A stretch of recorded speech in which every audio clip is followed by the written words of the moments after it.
Hong Kong is struggling to contain a serious COVID outbreak. So how bad is the situation right now? I think everyone's pretty worried. I think most people would know someone around them who unfortunately caught the disease. The most imminent thing we need to do now is to help the elderly and the young. I think these are the groups that are most at risk. Just yesterday, we had the peak of death in Hong Kong. So it's quite worrying.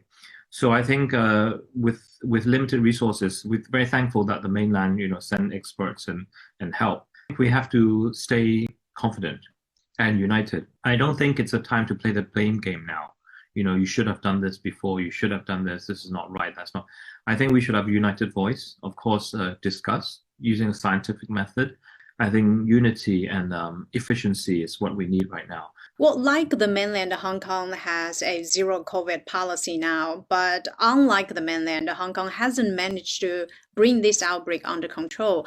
So why is that? And how will Hong Kong residents adjust their approaches? And unfortunately, in Hong Kong, we haven't prepared for the rainy day, honestly. So when it struck, and Omicron being so contagious and spread so quickly, we were caught off guard. There weren't enough supplies. There weren't enough isolation wards. The hospitals were overwhelmed, and suddenly, the snowball started rolling, and the situation get worse. So hopefully, when this pandemic subsides, we really have to think what our strategy is. Of course, we have to follow the whole national strategy, the Chinese way of coping with the pandemic, and how can Hong Kong also work closer with the mainland as well. The mainland has sent medical experts and has been helping to build the makeshift hospitals.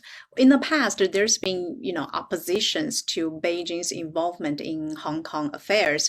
Could the central government's actions in this case help change people's minds and possibly bring about a better sense of national identity? We are very grateful and grateful for all the help we're getting from the central government, and especially those who are at the front lines helping us with our capacity to test, with our medical staff. But I think I've been, seeing reactions, of course, on social media and also media. I think Hong Kong people are very grateful, because the simple truth is we are seeing people dying, and we need help, expert help, no matter in terms of numbers or expertise, and we are getting that from the central government. So I think moving forward, as I said, we should really work on more structured approach, a cooperation approach, at least with the Guangdong authorities. We need the border to open. All the experts and strategy needs to be on the same page. Otherwise, you can't have two different sets of system on both sides of the border. I think this is something that really needs to think about.